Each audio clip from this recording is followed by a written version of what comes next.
Well, that was nice. Now you have to do that when I end, right? You didn't have to. You can start this way, though. Good evening. Oh, that was nice. That was church-like almost, wasn't it? Peace be with you. Well, thank you for coming out. This is terrific. We won't do the long introduction, just a short one. I'm in about 140 schools every year, talking to about 100,000 kids every year. So I get to see a ton, and associated number of staff. And nobody intends on doing that. I've been doing this for quite a few years now. We didn't talk about this. I just went over my 2 millionth kid. So I talk to a lot of children, and I see a ton of stuff. So tomorrow, if I start doing little Fortnite dances, the third grade boys will love me, right? And we can sort of talk to them. And I've noticed that over the years, a bunch of stuff has changed, correct? I started out today's staff presentation asking a few questions, and I'll tell you where this comes from. A while back, I was hired by a middle school, a public middle school in Wisconsin, and they said, would you please talk about respect and kindness and whatnot? I said, sure, I'd love to. So I show up, and I like to be in the place I'm going to talk to before the kids walk in. You can tell a lot about a school by watching kids walk in. There are schools I go to that start like, the assembly will start in 3 minutes. Go. And they come running in and take the top of the bleachers. It's like, this is scary. Then there's others where it's like, 4th grade, release now. And they come in single file, and the teacher's got airplane lights, and she's guiding them in. Single file, sitting boy, girl, boy, girl. It's kind of cute. So I'm in this middle school gym, and I'm watching the kids walk in, and they're doing pretty good. And there's a teacher standing next to me, and she doesn't know I'm the speaker. She thinks I'm a substitute. Phil, do I look like a sub? I do. Is it the shirt? Is it? Okay, tomorrow I'm going to wear a bowling shirt then. And she had a novel in her hands. And the teacher looks at me and goes, this is in case the speaker stinks. Now, I thought she was teasing me. So I'm watching the kids, and I said, oh, do they? And she goes, God, we've had some dogs. And I said, oh, I'm sure this will go better. And she said, doubt it. And then I looked at her, and I realized she didn't know I was a speaker, and I felt embarrassed for her. Like, have you ever felt embarrassed for a total stranger? Isn't that a weird feeling? Like you walk into the store and somebody looks so embarrassing, you're like, oh my God. So I didn't say anything. I felt like I set her up, and all of a sudden she looks at me and goes, do you know what this assembly's on today? Huh. In the office they mentioned it was respect and politeness. And she goes, oh, why can't people be more respectful? I was that close to saying poor role models, but I didn't. And I said, I'm sure the speaker will address that. And sure enough, just then the principal introduces me. And if you know anything about middle school kids, they're not clapping real long for their best friend, let alone a sub, right? So I looked at her and I said, you'll have to excuse me, I have to go talk for a little while. And I walked out and I grabbed the mic and I looked over at her and she's like, guilt is good. And I said, I get asked why I have to talk about subjects like this, so let me ask a few questions. This is when I first started doing this. And I said, let me ask the teachers questions. I'm going to ask you the same questions I asked the teachers. You'll know exactly where I'm coming from. How many of you, sitting here tonight, how many of you shared a bedroom growing up with your brother or sister? Can you raise your hands? Now, if you look around, that's 3/4 of the people in church right now. How many of you shared a bedroom with more than one brother or sister? I love that. I love this question. How many of you shared a bed with your sister or brother? You should do that in front of the kids today. Right? Oh, that's so gross. Now, those of you who shared a bedroom, did you learn stuff? Just say yes. Yeah. Anything good? Territory? My side, your side?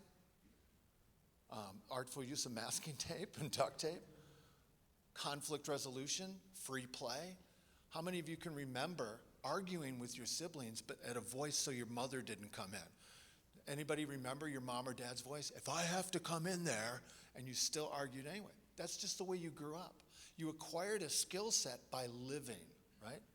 Now, if I ask the kids tomorrow, how many of you have your own bedroom and do not share? What do you think I'm going to get? It's almost all of them. And you're like, well, that's it. They're going to share. So you go home tonight. They'll all hate me tomorrow morning. You're moving in with your sister, right? I'm not asking you to do that. I'm just saying let's recognize what it is, right? When we don't have to do it, and sometimes it's a joke with the elementary school. If they go, I say, how many of you have your own bedroom? And I'll go like this. I'm like, well, good luck in college. And the teachers laugh and the kids go, why? Well, conflict resolution is the only topic I've been asked to talk about on college campuses in the last 4 or 5 years. When I do freshman talks, I am asked, how do you settle roommate conflicts over and over and over again? Why would you be good at it if you've never had a roommate? The sense of entitlement is stunning as part of that. You know, many of you went to college, you lived in a dorm, you were kind of used to it. Heck, when I went away to college, my dorm room was bigger than my bedroom, which I shared, right? And I actually had more room and more space. Well, that's not the case now. I have a son who's at Whitewater, and his dorm room is smaller than his room at home, right? And he told me that he did the first week of school, he spent more time doing conflict resolution with the kids on his dorm floor because he and a girl on the dorm floor, which is creepy to me, but whatever, that's the way they do it, were the only 2 kids out of 20 on their dorm floor who shared a bedroom growing up. Now, that doesn't mean they'll be bad at it. It just means they don't know how yet, right? So that's part 1. There's part 2. How many TVs did you have when you were a kid? How many of you had 1 or 2? Right. If you're younger, you might have had a little bit more than that. What do you think the average is today?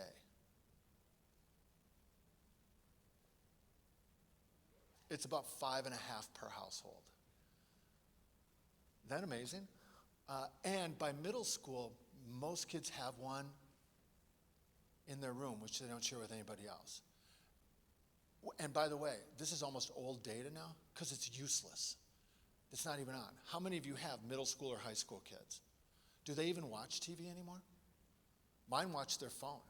Like the TV is off unless I'm on. This weekend I was asking myself, why am I paying $100 and some bucks, almost $200 a month, so that I can watch Love It or List It on? Because it's the only time it's on. Couldn't I stream that? I could probably stream that show, right? I could be saving a ton of money. Well, when you were growing up, did you even share the TV? Did you have to negotiate what you would watch? When were cartoons on when you were a kid? And you had to be quiet to do it. You know, shh, quiet, don't wake up Dad.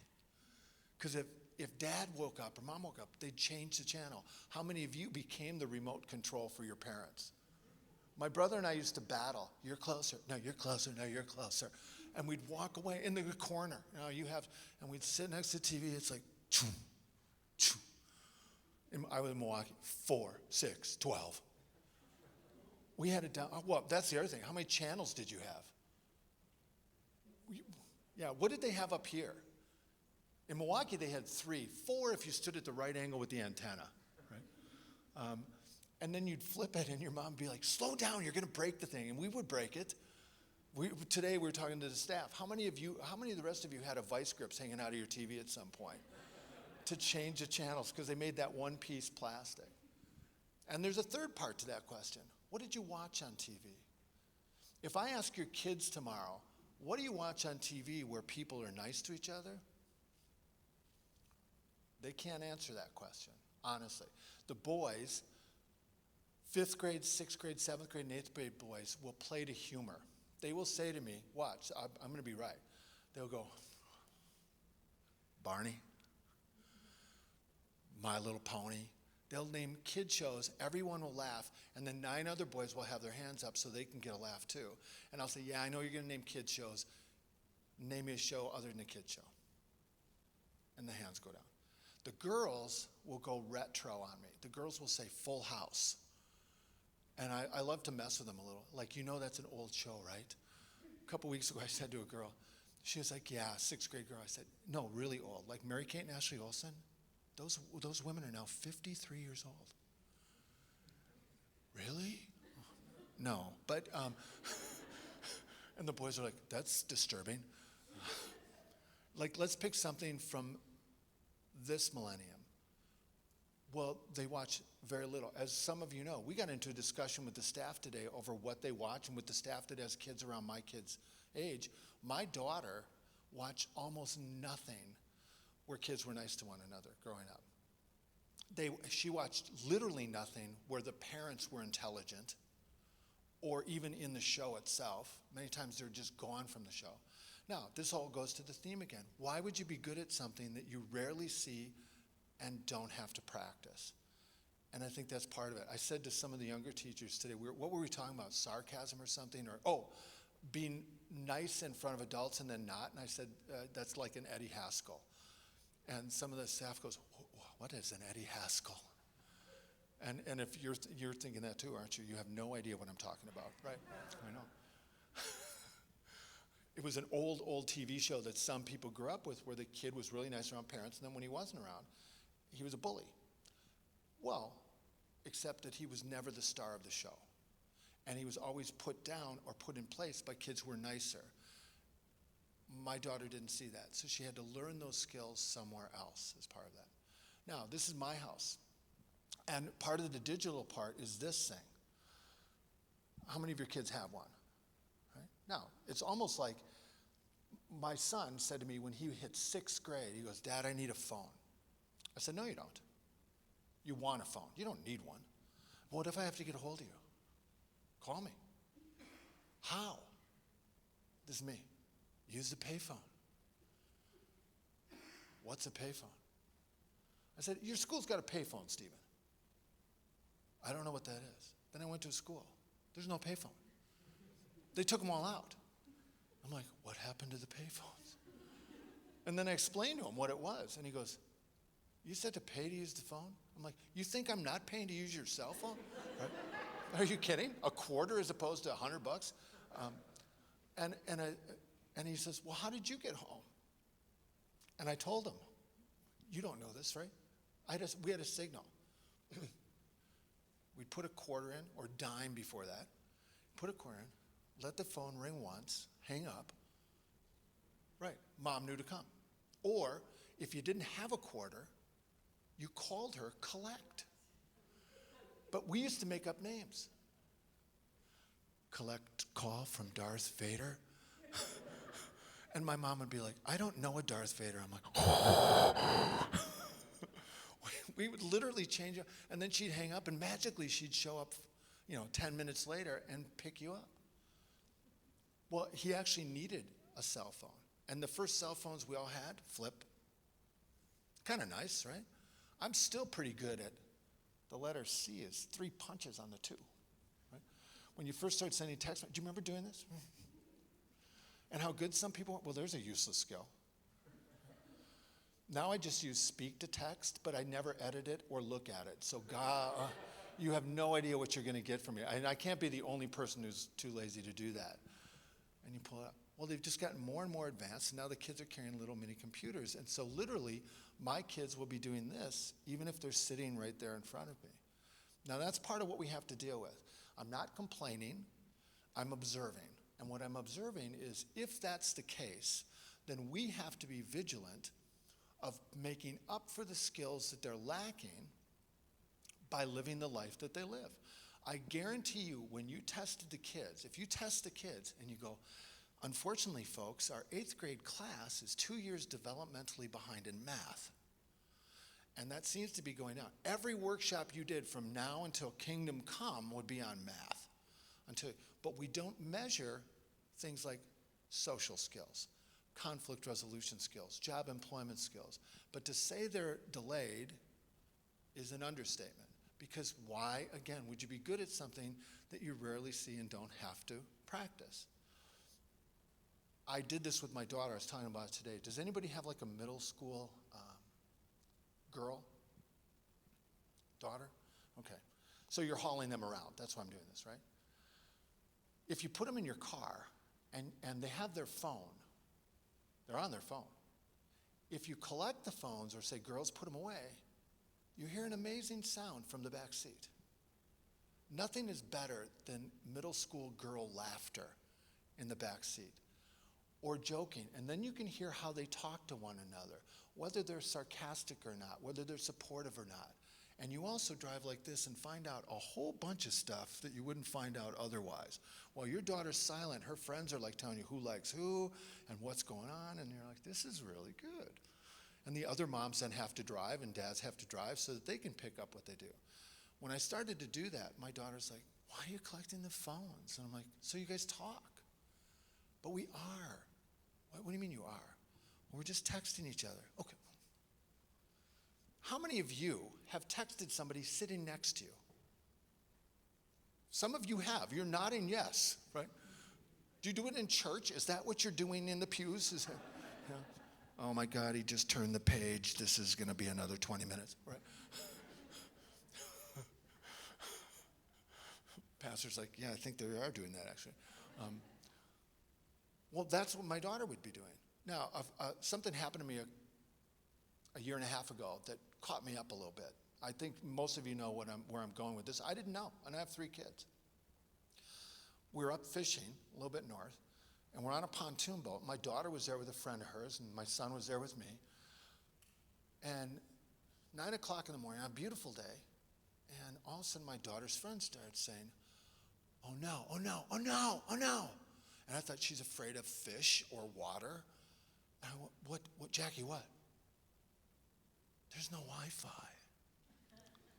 Yeah, I know I know. That's part of why we drove this far. And she looked at me and said, but what about my streaks? Are you in the middle of it now? And I said, what's a streak? Do you know?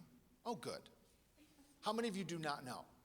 Oh, see, I feel better now. I feel hipper than you, which is all that matters, right? And Jackie, well, because to somebody my age, if you say streak, oh, right? So, and they inform me that if I Snapchat you, which means take a picture of part of my face, not the whole face, just part. And I'm convinced there's a code that they're not letting us in on. Like the left half of your face means one thing, the right half another, upper. Like this means I'm in your driveway, this means I'm on my way, this means my dad's in the car. I think that's right. Because it's like, have any of you had your kid like look at their phone and smile, then look back at you and not? That's not okay. And so if I send you a Snapchat, then you send me back one, we're now at 1. Tomorrow, if we do it, we're at 2. Do you now follow? That's a streak. The number of consecutive days you send a picture back and forth, a message back and forth. Some of them are so shallow that you send a picture of, were you saying your coffee? Right? You send a picture of what you're eating or a blank wall or a dark room. I've had kids say they get to like 11:30, go, oh, I forgot to continue my streak. And they take a picture of the darkness in their room just to keep the streak going. Right? Why is the good question, right? Because it's a thing. And because it becomes a thing, it can become compulsive. And then all of a sudden the streak stops. Or you take the phone away. And now all of a sudden they get anxious or depressed or down or angry in the same way that they do if you take away something that a 2-year-old is playing with. They actually tantrum with it. And then they throw a fit. And then you're like, oh, maybe I should give it back. I mean, that's kind of the compulsive nature of what we're talking about. There are dangers in some of the blue light that comes from the phone to your brain. There's a danger in certainly the compulsive use of it. But what I'm concerned about tonight is for every minute I spend on this, like this, I'm not spending that same minute doing this. And this is where I think life takes place. With eye contact, seeing you smile.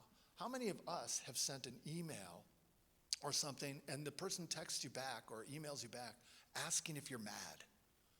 Because there was no tone involved or no fish. And Phil and I were talking about this because I'm a short texter and an emailer because, get it in, So you didn't do this, but I've had people say, I'm like, I'll see you Monday. I'll be there half an hour early. Is everything okay? I get the message back. Yep. Yup. I'd say yup a lot. My kids have told me, don't say yup, Dad. When you say yup, it really means you're mad. The other one is if you just do K, that means you're really mad. Why? K is just a shorter version of okay. Is okay okay?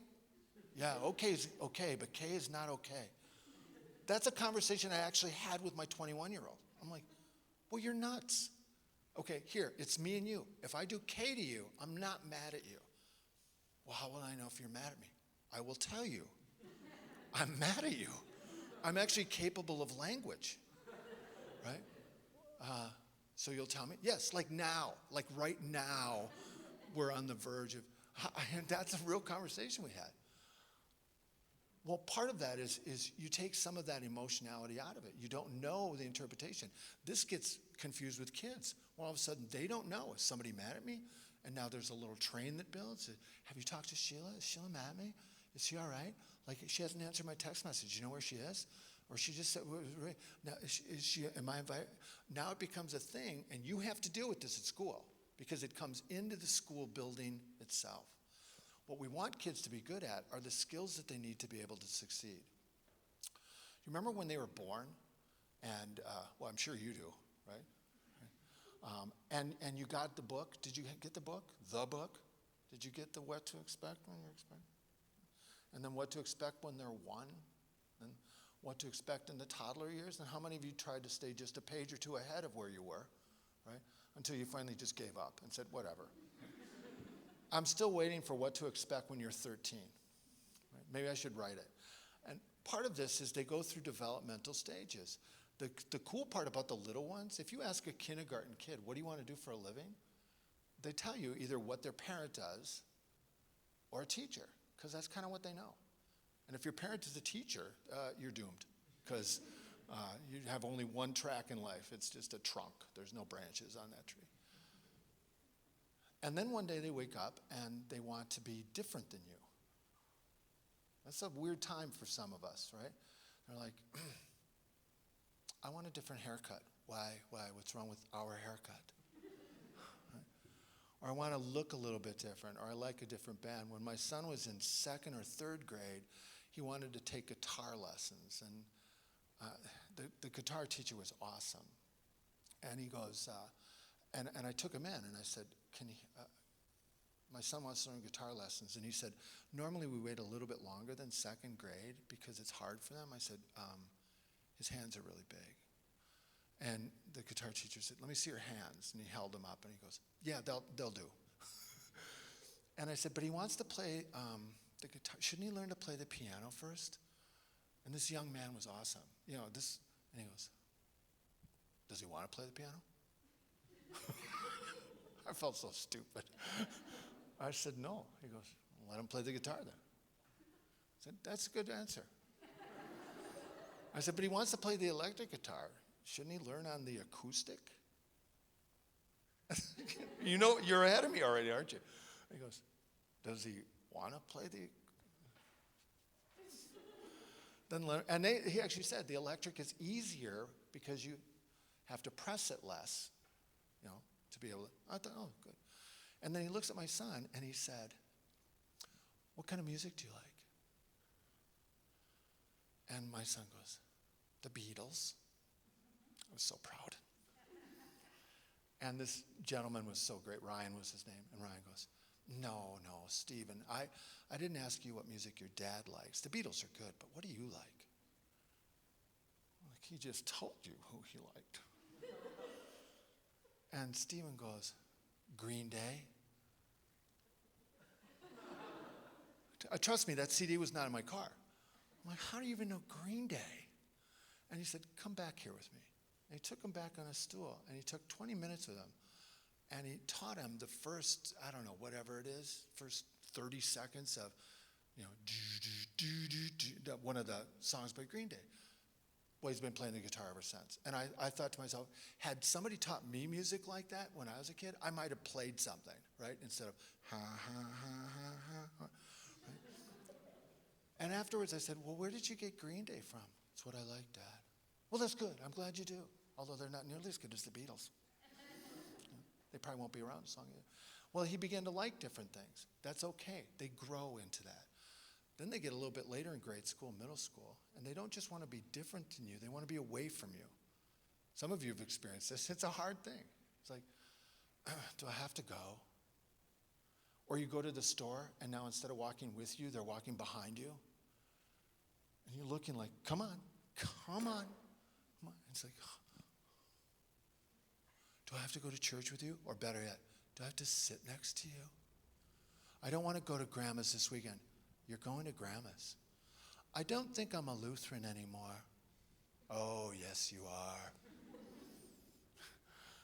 They go through these stages, and eventually they want to become independent. Well, how are they going to learn that, right?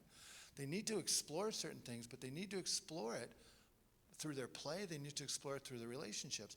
And what we're having a difficult time with is that sort of dynamics, because their communication isn't there. It is said that the average teenager today spends more time in front of a screen than they do sleeping. That's almost incomprehensible, isn't it? That means that the phone is literally in their hands almost all the time, or they're in front of an iPad, or they're in front of a laptop, or in front of a television set. Now, there's certain learning that takes place, and we have to balance that. But what we want to be able to do is to balance it with interactions as well, to put them away so that you can begin to work on skills like negotiating, talking out loud, problem solving, listening to somebody, speaking with tact. Those are all the skills that kids need to learn in order to be employed. These are not just social skills, they're job employment skills. And I'm actually hired to do some of this stuff in the workplace. I was around sort of close to here, and I was doing this little talk, and I had a woman say to me afterwards, we're like leaving the place, and she goes, you're right. And I said, thank you, I think I am. And she goes, I said, why are we whispering? And she said, because I own a company around here, and I have to be careful.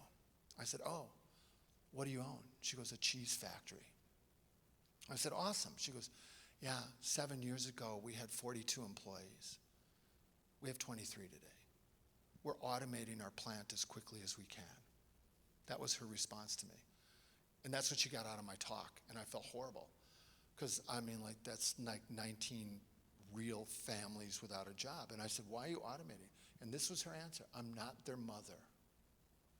I don't have time to resolve every little conflict that they come into the workplace with because they don't have the skills. Again, today there's an article in the newspaper, top 5 skills that employers are looking for. Guess what they are? People skills, conflict resolution skills, the ability to stay out of somebody else's business, creativity, problem solving. And she goes, at the end of the week, we're going to be down 2 more employees. I said, why? She goes, because yesterday I heard all sorts of commotion on the floor, and I walked out, and 2 of my younger female employees, 23 and 24, were throwing warm, wet cheese product at one another. Is that called cheese whizzing or something? And I went, what? She said they were fighting. I'm like, wow, over what? She goes, I found out later it was some guy that both of them met in a bar, and they were arguing over him. I'm like, well, did you take their picture? Because I'm sure he would want them both if they were covered in cheese whiz, right? And I said, what happened? She goes, I screamed, stop it! And ran into my office to let my head not explode. And she said, I walked out 15 minutes later, and she expected, cleaned up, everything back normal. She said they were sitting, and other employees were sitting around them, and there was one ambassador going back and forth between the 2 groups. And she said, they think we lost 15 minutes. We lost 15 minutes times 23 employees. We lost hours of productivity. I can't afford that. I was like, wow, that's amazing. Now, we were talking about it before, and I wasn't going to talk about this, but it fits, doesn't it?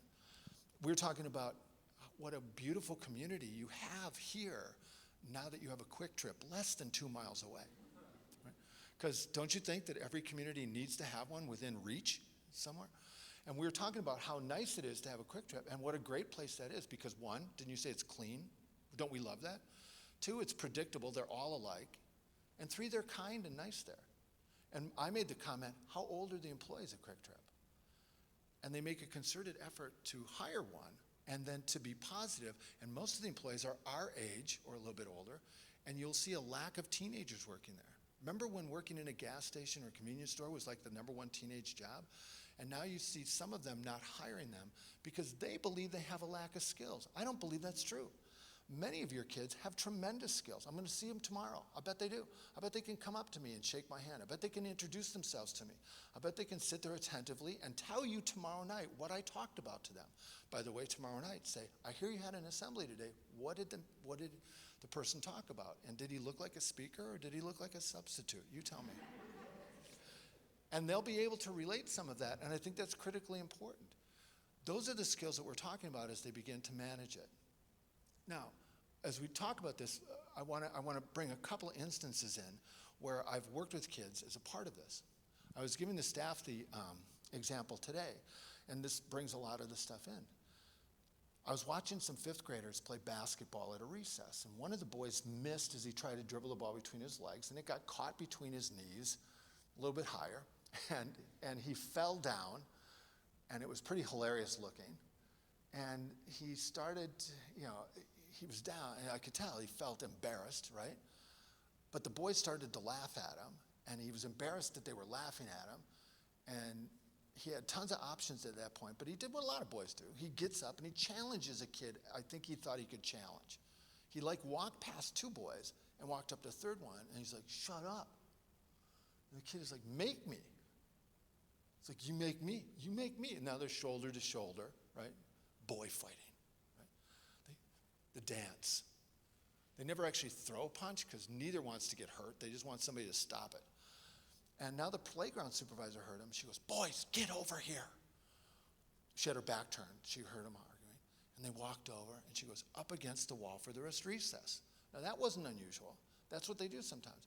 And as I asked the staff today, I said, why'd you send him to the wall? And one of your teachers said, because she saw anger, and she was giving him a time to cool down. Typical. But because she didn't see what happened, how did he feel? Yeah. So how does the standing on the wall help his embarrassment? It actually amplifies it, right? So now, predict something. Is the fight over? There's a get-back portion of it. The get-back for the boys is playing together the next recess and tripping the guy as he goes into the lane, or undercutting him for a rebound, or throwing the ball when he's not looking, hit him in the face, but it was an accident. It will always be an accident. But the boys will be together the next recess. The girls, if that happened to girls, would they be together next recess? Oh no, they'd be forming little armies. And ladies, those armies would stay mad at each other for how long? That's right, years and years. Later in high school, I still hate you for 5th grade. And so I looked at them on the wall, and I said to the boys, I pulled them over. I said, I saw what happened. How did you feel when they laughed at you? Now, this is critical for this kid. And he said mad. He didn't say mad, but he said mad. Mad? I said, how else? Really mad? Can you give me another one? Really? Okay, I get it. Can you think of a feeling other than anger? We're comfortable with anger. I felt really mad. And it took him about a half a minute. I was thinking, I said, okay, when they laughed at me, I kept prompting him. And finally he goes, oh. And he used the boy equivalent word for embarrassed, stupid. I felt stupid. I'm like, very good. That was good. I said, that you came up with it. Not that you felt stupid, it was good. I said, you felt stupid, but you acted angry. So what you got from her was an angry solution. She told you to calm down on the wall, but how does that make you feeling stupid? He goes, everybody's looking at us. I'm like, right. So I called him, I said, now you're going to problem solve.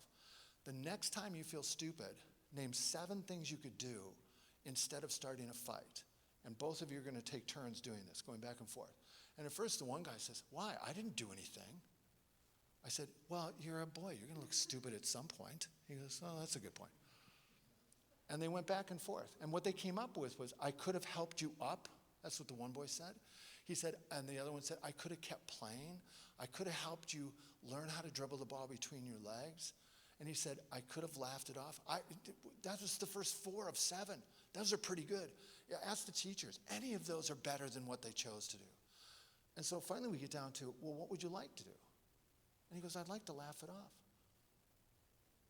Well, why don't you? I don't know how. And the other kid said, I'm good at it. And I said, then fall. We'll laugh at you.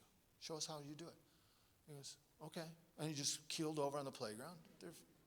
They love that. They're dirty now. And then he said, we laughed at him, and he said something funny, and you could see there, I said, hey. And he goes, I don't know if I'm that quick. And he fell over on his own. And we did laugh at that. And then instead of something quick to come back, because he didn't have it yet, he just looked up at us. He goes, ha, ha, ha. Yeah. And we did laugh at that, and he kind of got a spark. And I said, well, there you go. You just have to now that you know how to do it, you have to practice how to do it. This is part of it. When you're in a conflict with somebody, how'd you feel? How'd you feel? Besides angry. Because the governing emotion is never anger. Anger is what we express. The governing emotion is underneath. I sometimes do this as an exercise, is I have people think of the last time they had a conflict with somebody. And some of us have to go back hours and some days. And then I'm like, if you have paper and pencil, write down the emotions you felt during the conflict. The average for men is 3 or 4 feelings that they write down. The average for women is at least 6. It's usually a couple more than it is for the men. And then they say, what are we doing with this list? And I'm like, okay, how many of you first expressed anger or frustration? Everybody raised their hand. I'm like, okay. Put a check mark next to the feeling that you actually expressed to the person you were in conflict with. Everybody laughs at me. Half the people go, I didn't check mark any. I didn't tell them anything. And I've had people go, oh, they knew I was mad though. It's like, okay, now circle the one that if you took that one away, they all go away. They all get less. It's never anger that people circle. It's feelings like, I felt disrespected. I felt not listened to. I felt abandoned. I felt depressed. I felt hurt. Well, now the cure for those is a little bit different. And now what we work with the kids on is, okay, now you're feeling hurt. Name 4 things you could do. Let's start to name some of the ways that you can feel better about yourself. We can even do anger if you want. Can I just ask, when you get angry, what do you do? What calms you down? Okay, that's perfect, actually. That's a great example. When you get angry, how many of you are just like that? How many of you need space and just get away? Right? Let's do the opposite. How many of you, when you get angry, need to vent to somebody to get it out? Raise your hands okay. Now, that's a pretty equal split. Can we partner together? Can a I need space partner with somebody who needs to vent? Can they get married? Say yes. It gives you a lot of exercise because they're just chasing you around the house as you're trying to get away. And venting. No, what's necessary though? You have to say what you need. You have to express it.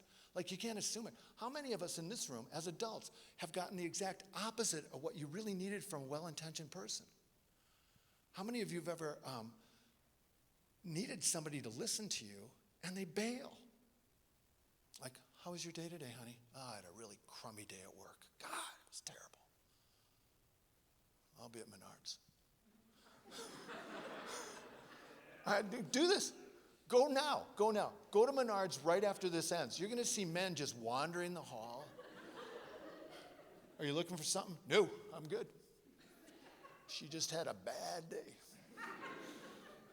It's like we have support group meetings in the lumber aisle. Or worse, have you ever needed space and had somebody come up and want to comfort you? That's where you start wearing garlic around your neck, right?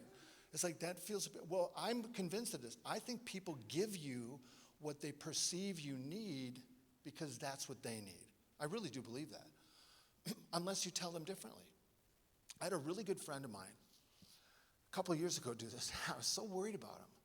My friend Dave was in, like literally for 2-3 weeks in a row, at 5:10, he'd call me, wherever I was. How's it going? I'm like, good, how are you? First day. Not so good. Why, what's going on? Oh, work. It's terrible. I hate it. It's just, I talked to him about it. Next day, you okay? No, work is just dragging me down. What are you doing? And I would start talking to him. We'd end up sharing a story, something, laughing. Hey, I got to go. And he'd hang up. Well, finally, after about 2 weeks of that or whatever, I was with he and his wife at a dinner, Friday night fish fry or something. I met him, and I couldn't wait to talk to him. And I looked at him during dinner, and he goes like this. So I know enough what that means. I went, okay. I waited. Karen went to the bathroom at some point. I said, are you okay? He goes, yeah, why? Work okay? I love my job. What? You've called me every day for 2 weeks. Tell me how bad it is. He goes, yeah, I should probably explain this to you. It's really been stressful. I have a project due, and it's really stressful. So on the way home, I called you because I know that you would change the subject and you'd start talking movies, and we'd end up talking movie quotes back and forth to one another, which we do all the time. We quote Caddyshack or the 10 Commandments. How about your Moses now? That's just what comes up. And then he's like, then I laugh. And when I walk in the door, Karen thinks I had a good day at work, and she doesn't bother me. I said, and? He goes, if I walked in with that look on my face, even though I need time and space, she'd be at me. What's going on? Tell me, Dave. It's okay. You can tell me. You can tell me. I said, so you're using me? And he goes, yeah, pretty much. I actually thought that was brilliant. He knew what he needed. He knew who was going to give him what he needed, and he got it so that he could process the stuff himself and then go back later and talk to her. I'm like, Dave, you could do what I do. He goes, I've always thought that, right? I just thought that was brilliant. Well, do you know how many people don't know that? Like, what do you feel? Here's the routine with the kids, my own kids. They're upset. What happened? Tell the story. The reason for the story and listening to the story is I have to know what happened so I can interpret what may have happened. And sometimes with your kids, you have to have them to tell the story twice, right? Can you retell the story and this time put you in the story? Because that would be good. Because so far you're not in it at all. It's always somebody else. And it's like, how did you feel? When you feel that way, what do you need? And who can help you with that? That's it. That's all. And I was doing this at a high school, and I was talking about this, and I thought the workshop was going relatively well. And all of a sudden, one of the girls raised her hand. She goes, Mr. McGowan, what you've been talking about is total BS. I'm like, well, that's really rewarding. Thank you for. And I said, what do you mean? And this is an exact quote. She said, I'm going to find him. She said it would take all the romance out of a relationship if you did what you're talking about. And I said, really? And she goes, yes, I'm going to find a man to marry me who knows what I feel before I feel it, knows what I need before I need it, and gives me what I need before I even feel the feeling. I love looking at the women's faces when I say that. It's refreshing. And the kids went like this, and there were adults in the workshop, and they were like, oh my gosh. One woman reached into her purse and said, here's the number of my psychiatrist. You're going to need it. And then another woman, I didn't realize this was a thing. Another woman said something I bet a bunch of you know. She goes, oh, honey, if you ever find him, ask him if he has a brother and give me a call. And I looked at her, and a bunch of women, and I'm like, that's a saying? And I said, you assume he doesn't exist? And the women are like, yeah, we're pretty sure he doesn't exist. I'm like, well, I can tell you he does exist. I've worked in 4 prisons. He's a predator. That was probably inappropriate to say to high school kids, but they're like, what? I'm like, seriously, that's how they get people. And they're like, well, that's kind of scary. I said, or if he's not a predator, he's so aware of your feelings that he's unaware of his own. Have you ever had a relationship with somebody like that? What do you want to do? I don't care. What do you want to do? Do you want to go out? Sure, if that's what you want. Do you want to get a pizza? That would be good. Yeah, sure. What do you want on your pizza? I don't care. Anything is good. Oh. And as we talked about it, we're all laughing. All of a sudden, the young woman goes, okay, wait a minute. You're kind of winning me over. I said, good. And she goes, so what you're saying is if I know what I feel and know what I need and I ask for it, my relationships might be healthy? Well, yes. Or I need to talk. Can you listen to my sister? She goes, no, I got a bunch of stuff. I got to run the kids. I can't do it now. Call me back later if you need to. I can't do it. Hangs up. I can stew about it. I can criticize my sister for never being available to me. I can be mad at my sister for that, or I can call my friend. My sister's not available. Your choice too. I had a really tough day at work. Can you listen to me? And you're like, oh, actually, I'm joining your sister. I'm picking up her kids with her. So no. And you heard me ask the two of them somewhere. So you're gone. You're never there. And fourth person I contact said, I got a few minutes. What do you want? What do you want? And you listen to me. And it helps. I sort things out. I calm down a little bit. I go back and resolve it. A week later, I want some advice on something. I call my sister. She's not available again. Her kids can't behave for whatever. No. Not available? Sure. What happens in a short period of time? I start going there first. To the point where all of a sudden you go, hey, we haven't spent much time together. Well, you've been really busy, but I've been hanging out with a new friend. And now I have two as part of that. That's really healthy as part of that. There's a lot of kids that are waiting magically for somebody to do something for them that they've never done before. Now, this may be just me. This may be just me, but I don't think so. I'm getting to the age now where, unfortunately, I'm in places like this a lot, and I have to be there again on Wednesday for another funeral.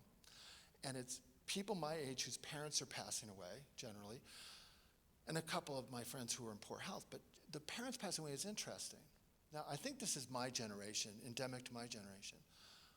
When the dads pass away, a lot of my male friends have said this in the last few years. And I guess he'll never tell me he's proud of me. And I'll look at them. I'm like, and the moms are always quick to say, but he was, you know. And I say moms because you all outlive us, right? So, and it's like, well, wait. Dave, have you been waiting for your dad to say something like that? Yeah. Did you ever hear him say something like that? No. To anyone? No. He never expressed himself. So wait, you were waiting your whole life. Did you ever ask him if he's proud of you? Oh, God, no. Well, that's on you. That's on you. Because if he would have asked him, what would his dad have said probably? Well, of course I am. Why do you even ask that? That's a stupid question. Right? Right? Can you not, those of us who are around my age, can you not just hear that? But that's endemic of that generation of men. And what I tell kids is, why are you looking for something in places you can't get it? Do not look for ice cream in the closet. We don't keep it there. If you want ice cream, look in the freezer. That's where it's kept. But there's a whole bunch of people, kids especially, who are looking for something from somebody who isn't going to provide it. Instead, go to somewhere where you can. You know, coach, are you proud of me? Teacher, am I doing okay in your class? Auntie, are you proud? Now, I wish it could be him, but if it's not going to be, don't wait. Fill your life with people that are able to do it. But you can only do that with a skill set where you're actually able to identify what you feel, identify what you need, and ask for what it is that you need. And that's kind of a cool thing to be able to do. Now, that said, I was doing an assembly for kids, and I was talking a little bit around that, and this fourth grade boy comes up to me afterwards. He goes, can I talk to you a minute? I'm like, sure. He goes, okay, you didn't talk much about families and stuff, but my parents are divorced. I'm like, oh, okay. Yeah, mine were too. And he goes, yeah, well, then you probably know this. Sometimes my dad doesn't come when he says he's going to come. I'm like, yeah, stinks, right? Yeah. And I said, what do you want to know? He goes, well, I don't know how to deal with it. I said, well, what do you do while you wait for him to come? I wait. What do you mean you wait? I wait. Where do you wait? In the front room by the window? And I all of a sudden I get this vision of a dog, right? And I said, what's your name? Henry. I said, so Henry, you just look out the window and wait? He goes, yeah, my dad has a red pickup, so I watch for the red pickup. And how long did that happen last weekend? Yeah, how long did you wait? About 2.5 hours. I said, so you looked out the window for 2.5 hours? And I was like, okay, this one. Now, look at what he did well. He knows he feels bad. He comes up, he starts talking to me about it. Now we can actually problem solve it. I said, well, Henry, you need a backup plan, dude. He's like, what's that? Well, I need a piece of paper. Here's the thing about teachers. Well, I said, I need a piece of paper. And one's in my hand. What would be nice is a pen. Oh, there's a pen right there. I think if I said to any teacher in this room, I need a green magic marker, what's shade? Right? They're like, let's make a deal nightmares. And so I sit on the floor and I say, what could you do while you wait? Don't I just have to wait? No. And he goes, I could play video games. Video games, right? I said, do you have a hoop in the yard? Yeah, you could play outside on the hoop. We made a list of 21 things he could do while he waited. And I folded it up. It took me 5 minutes. I said, here's your backup plan, Henry. He goes, thank you. I said, no problem. Walked away. I got a great email from the teacher the next week. He said, Henry was in my office or in the room this morning, and he said, can that nice man come back? Oh, that's so cute. And she said, he needs you to come back. He did all 21 things last weekend, and he's out of ideas. And she said, don't worry, I'm just telling you that he actually used your ideas, and we're already problem solving other things he can do. And here's the thing, he wasn't unhappy on Monday. He wishes his dad would have shown up, but he was okay with not waiting and waiting. So his sadness didn't go down. Now that's a kid who has a likelihood of turning out not only okay, but really, really healthy. And look at what he can do by 4th grade. Problem solve, generate ideas, be creative around some of it, identify what he says, network out. These are the job employment skills that we're talking about. And lastly, and then I hope you ask questions and stuff too. Otherwise, there's no snacks. I don't think there are anyway, but you won't know that until you leave here. What is the level of service that you get now when you go to a big box store, convenience store, service? How many of you have actually said to the people you love, can you believe the service that we get nowadays? Right? I've had a couple of things happen to me that are stunning. I just want to share 2. I was in Manitowoc. And I was stopping at the end of a day like I'll have tomorrow. And I wanted to just get a Diet Coke. So I go in. I'm standing at the counter. And there's 2 young women. I'm the only person in the Burger King. That should tell me something. And they're by the fries. And they're talking to one another. And they're not looking at me. And I did what you probably do. I'm patient. I'm like looking at the menu. I mean, it's Burger King. I really don't need to look at the menu. And I only want a Diet Coke. I can say that. But then I start to subtly tell them that I was there. It's like, tap my key on the counter. And they look at me, laugh, and go back to talking. And I'm like, well, forget this. I can get a Diet Coke anywhere, right? So I start to leave, and the manager, the swing shift manager, comes from the back and goes, sir, have you been helped? No, I'm leaving. Wait, how long have you been here? About 3 minutes. That's long, right? And he goes, come back. And he goes, Melissa, window. And she turns to her boss and goes, I'll get around to it. Now, most of you have jobs. Try that tomorrow. Right? What would happen to you if you said to your boss, I'll get around to it? Would you at least get reprimanded? I'm like, wow. Well, I think he was embarrassed that she said that to him in front of me. Like, who am I? But he goes, now. And she didn't even turn around this time. She just saluted him, but not with her whole hand. He was so embarrassed by that. He goes, may I help you? I went, you can do what you need to do. He goes, may I help you, sir? I said, no, seriously, there's nobody here. I'm patient. Go ahead. Sir, may I help you? I said, wait, let me explain. I work with people all the time. I'd like to watch. And he goes, for real? I said, well, what are you going to do? He said, I'm going to fire her. I said, yeah. I mean, this beats anything I would be doing. Right? Like, this is real. And I said, but can I give you a little advice? I'm clearly older than you. He goes, what? I said, You're already the manager. We know that. You have a different hat on than they do. Take your voice down 3 levels. Be assertive but not aggressive. You were over the top. He goes, okay. I'm coaching the assistant manager at Burger King. And he's so cute. He was so cute. And he goes, Melissa, I need to see you now. And he goes, how was that? And she walked over, but with all the attitude in the world. You've seen it, right? Looking up. I don't know what's up there. And he goes, go over to the register and punch out. My shift's not over. And he goes, actually, all your shifts are over. You're fired. I'm like, yeah, that was awesome. And she started swearing a blue streak at him. I was stunned. And he goes, stop. I don't know who taught you, but you cannot talk to your boss that way or in front of a customer that way. You have 2 choices. You can either walk out of here under your own power, or I'm going to call the police and have you cited for disorderly conduct. And then he said the most bizarre thing to me. I've done that before. I'll do it again.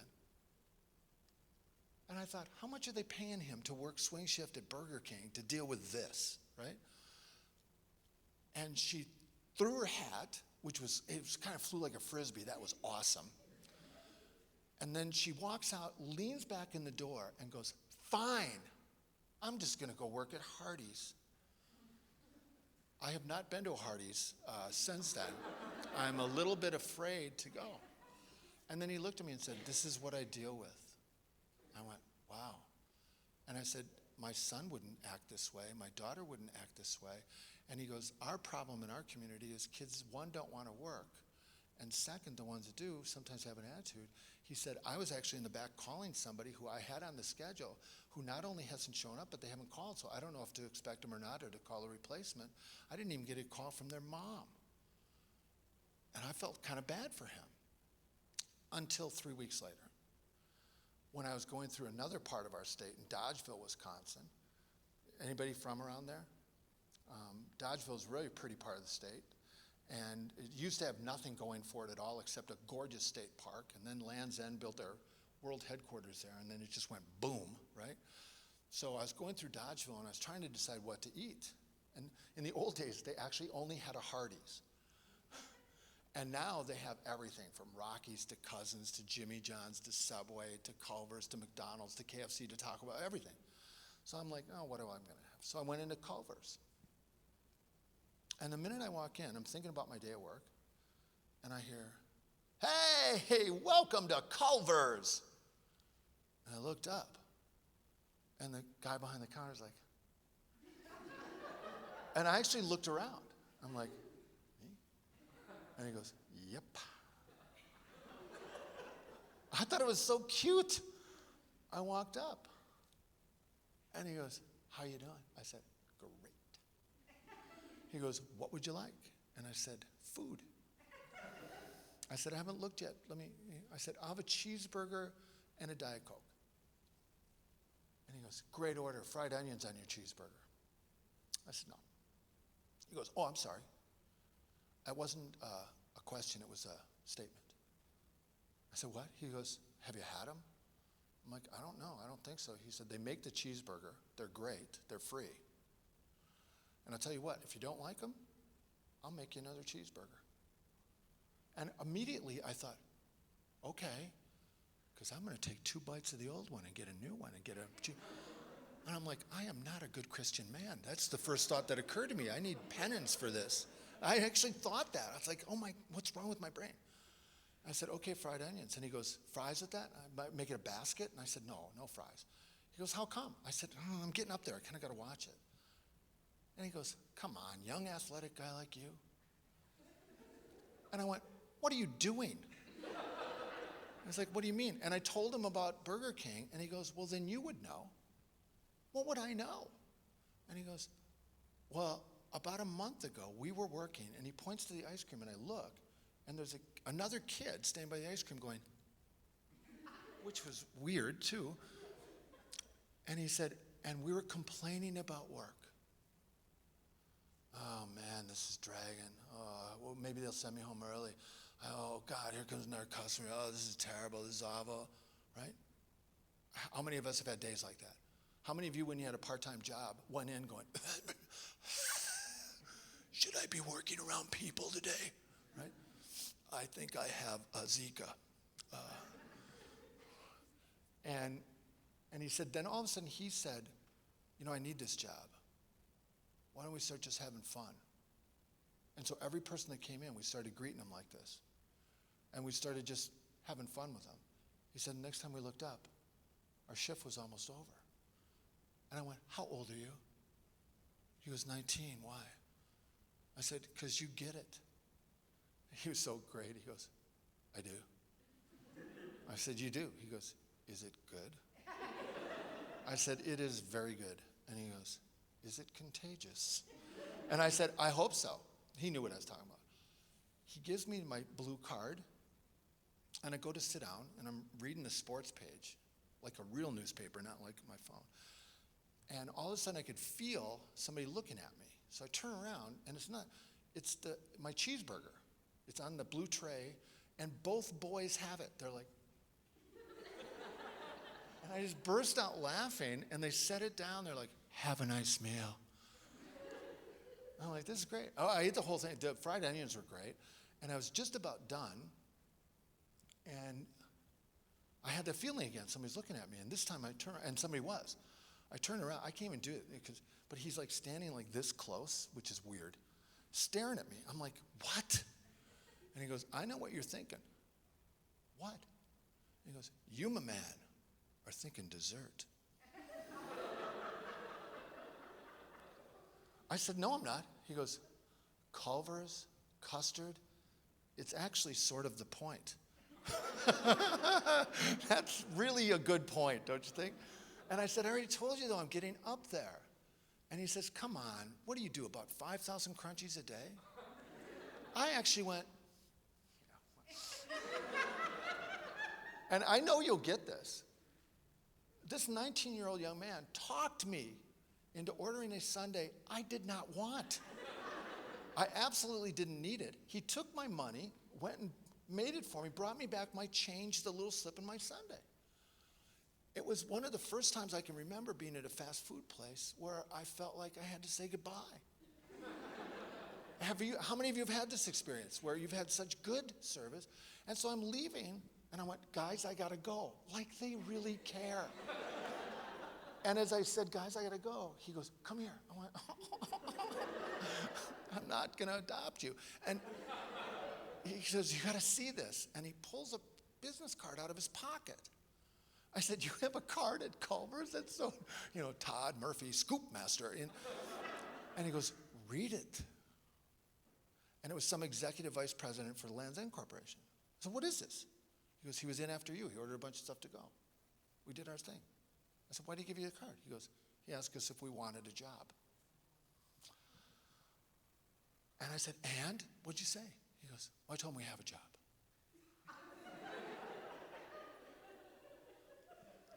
I did that, and he's like, yeah, that was stupid, wasn't it? I said, you blew it, right? And he goes, no. When I said we have a job, he said, want a better one? I said, what are you doing? He goes, 10:30 tomorrow morning, we go. Now, you get this, right? He didn't say, want to apply for a job? Hey, we have openings. Have you ever considered working in Land's End? He said, do you want a job? Those boys got hired at another job in middle shift. And I went, really? He goes, yeah. We go and sign the paperwork tomorrow, and shh. I did one of these with 19-year-old boys that I don't know, and I left, and I couldn't wait to tell my kids that, who, by the way, could have cared less. Isn't that awesome, though? Well, there's an end. 2 months later, I'm going back through Dodgeville, and it hit me at a deeper level, right? One, where did I stop? Where will I always stop? Darn kid. He's affected my buying habits for the rest of my life. Just like that lady I was telling you about at the Quick Trip, I stop there every single time. Just like somebody offers you good service at a hotel, and that's where you go back to, right? And he doesn't know that, but no other place now exists but Culver. And I walked in just to feel nostalgic, and I hear, hey, welcome to Culver. It's the same guy. And I'm actually disappointed. And I walked over and I said, hey, do you remember me? And he's like, oh, no, should I? Were you a teacher of mine? I'm like, seriously? You don't remember your teachers better than this? I said, I was a customer in here about 2 months ago. And he goes, sir, we get about 500 customers a week. Or a day. And I said, oh, sorry. He goes, but what would you like? I said, I have a cheeseburger with fried onions and a Diet Coke. And he goes, tremendous order. I said, thank you. I stared at him and he goes, I said, and he went, and I said, you have a question for me? He goes, I do. Yes, aren't you going to ask me if I want fries with that to make it a basket? And he goes, oh, I wasn't. I said, why not? He goes, wow, I don't want to make you feel bad, but you're getting up there. You got to watch it. And I looked down. I'm like, I know. And I looked back up. And he goes, welcome back. Isn't that cool? And I said, do you remember me, really? And he goes, you're the guy who was in the day we got hired at Land's End? I'm like, yes, you do know me. Here. And I said, what are you doing here? And he goes, shh, I work here. I said, okay, I know that, but I thought they paid more over there. Well, they do sometimes. I said, I'm really confused. He goes, yeah, no. He goes, we got hired over there, then we came back here to quit. Because we also go to the tech school in Fenimore, right, Southwest Tech. And he said, when we came back here to quit, the boss didn't want us to quit. He called the owner of the place. And so they hired us back as attitude consultants. We now go to the other culvers that the owner owns, and we work a shift, and we train the employees to do what we do, and they pay us $23 an hour in mileage when we do that. And I'm like, and my first thought is, smart boss. Because to pay a consultant would be a lot more than $23 an hour. And I'm like, awesome. He goes, we're thinking of starting our own consulting business. I'm like, Scoop Masters. And he goes, oh, great name. We're thinking Young Studs Consulting. I'm like, I don't know if he was playing with me or not. I said, no, that's a bad website. It's not good. Now, here's my question as you go away, or ask questions. Who's going to be more successful? Those guys? Or the Burger King? Right? Same job. What differs is the skills that they have going in, the attitude that they have going in, not the work ethic, but just the skills they took in and how they taught it. When I asked the kids, okay, I talked to them. I said, where did you learn how to do this? I said, you had the idea to do this? Where'd you learn how to do it? One of the kids said, my coach. The other said, my grandma. Neither said parents, and I don't know what that means. That's all right. But they have to learn it from somewhere. That's part of what we're talking about.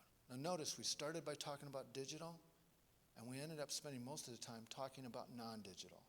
Because no matter what the next evolution of product is for them, and I don't know what it is, a cap with electrodes that simply gives them the messages, a message that comes wirelessly through the ether so their best friend shows up in their bedroom, that will be creepy, right? I don't know what it's going to be, but I do know that what we've talked about tonight are the skills that no matter what happens, they're going to need to go forward. Was this okay? Did you like it? Okay. Now, some of you probably need to cruise because we said 7:30, but questions, comments, you have to ask at least 4. Yes? In general, how would you quantify kids' ability to listen? It's shorter. The attention span is shorter. I mean, all of this is research that is showed, and part of that is what they're learning.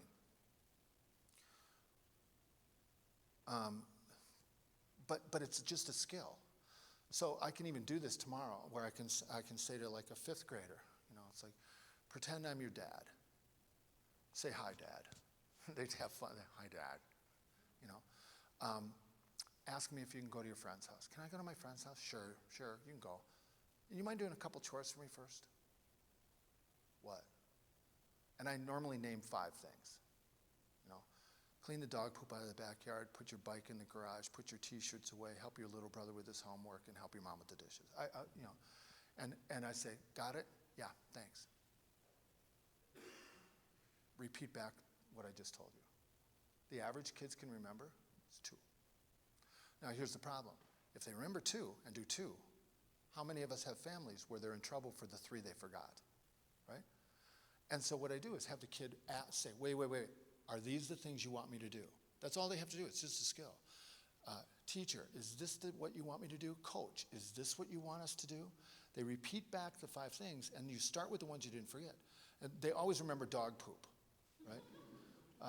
And whatever, t-shirts or bike, they like that. They forget helping little brother. Isn't that interesting? And they start back. Now, if they remember all 5, that builds itself. And if they learn the routine of here's what you want us to do, can I summarize that for you? And then if they're able to get that right, then all of a sudden what happens is trust builds.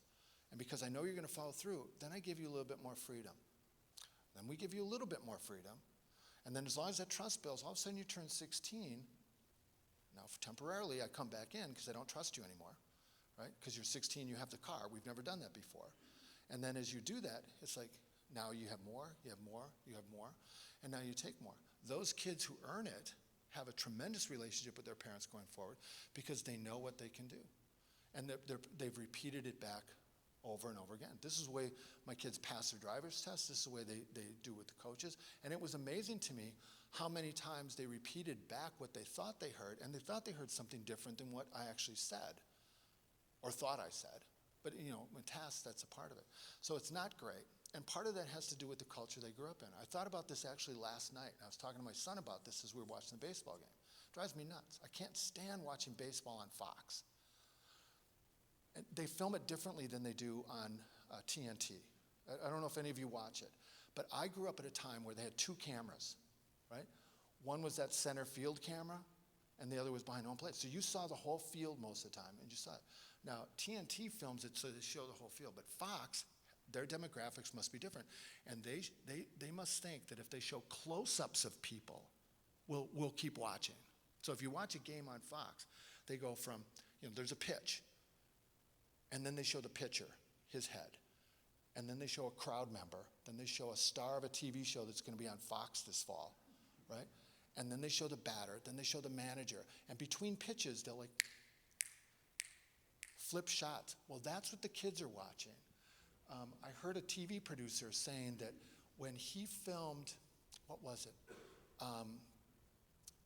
Michael J. Fox was in a couple of TV shows, and I can't remember what they were, but he said in the one TV show, he said they had 2 cameras and 1 plot line in 3 segments on the TV show. That was the one in the 1990s.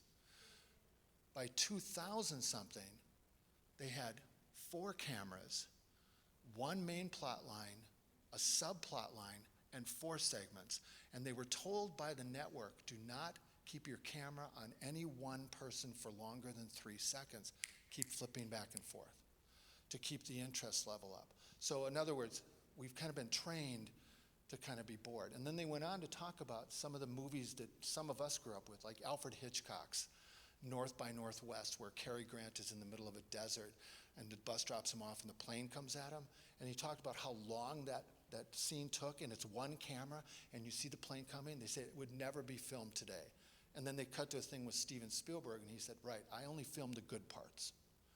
And I switched back and forth. Well, think about that. That's the way the kids have grown up. So they can do it, but we have to practice it.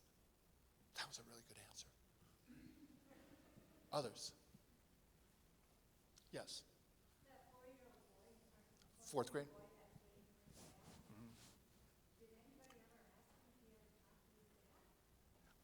I did. That was part of the conversation. And I said, what do you want to say to him? And he said, and we worked on it. He said, I want to tell my dad I'm mad at him. I'm like, what are you mad at about? Well, that he promises one thing, then he does another thing. And I said, okay, you can do that. What do you want to ask him? And it took him a while. And he goes, really, what do I want to know? I said, What do you think you wanted to know? Do you love me? And I said, why doesn't your dad show up? And the little boy, so what is he, 4th grade, that'd be 10, right? He goes, he has problems. He has issues. And I said, what have you learned about the issues? That when my dad doesn't have his issues, he's a nice guy. When he has his issues, he's not so nice. I said, so really, your dad is two people. The one who is not drinking or using stuff will show up on time and be like, yeah. And the other one, so your T is, you got to know which one is which. So then you know if you have to hang around or not. He goes, yeah. Well, if he does that, then he can learn to not judge. And that's a lot of kids. That's 25% of the children in the state of Wisconsin who live in a house with at least one parent like that. So the quicker they learn how to differentiate between those moods is part of it. I was telling the staff today, kids will sometimes say, I can tell what mood my parents are in before I even talk to them. By how they throw the keys on the table, by the song that they're singing when they walk in the back door, to the music that's playing on the radio, to the look on their face, to how the car is parked in the driveway, whether the drapes are closed or open. Kids are very perceptive because they get how their day is going to go depends on the mood of their teacher. How their night is going to go depends on the mood of their parent. So they're really quick to look at that and figure it out. And sometimes they will try to jump to that in between. So they have to take care of themselves as part of that. And then with dad, you hope that somebody talks to dad or he can get it. But if dad never gets it, Henry can still have relationships with people that are healthy. He just may not be able to have the sort of relationship with his dad that he would like to have and it would be healthy for him to have. Others. Well, we'll let you cruise, but I'll hang around for a while. This has been great. I want to, well, by the way, is this okay? I'm doing, 9 tomorrow? So, from 9 to 9:45, they'll work with the third through fifth graders, and then 10 to 10:45 with the sixth and seventh. Yeah, are you okay with it? I mean, I'm okay. If you want to come watch, if you're not doing anything, you're welcome to do that. I love that. Some of the same stuff is kind of fun, but they're really great. It's fun to let them do it. And some of it you'd be amazed by, like what they know. When I start singing commercial songs to them and they know the exact words in commercials and they know the exact lines from TV shows because they've seen some of their own TV shows 40, 50, 60, 100 times. My kids, my two boys can reenact entire episodes of SpongeBob, just the two of them. They're now 21 and 19. They watch so many of the same episodes that they literally can do Patrick and SpongeBob together. There's one episode where they adopted a clam or something. It's like a baby, and Patrick goes to work every day, and SpongeBob stays home as the mom. It's just stupid. My boys can do that entire scene episode word for word because they've seen it so much. I will not have them do that. But thank you for allowing me to be here, and thank you for hosting.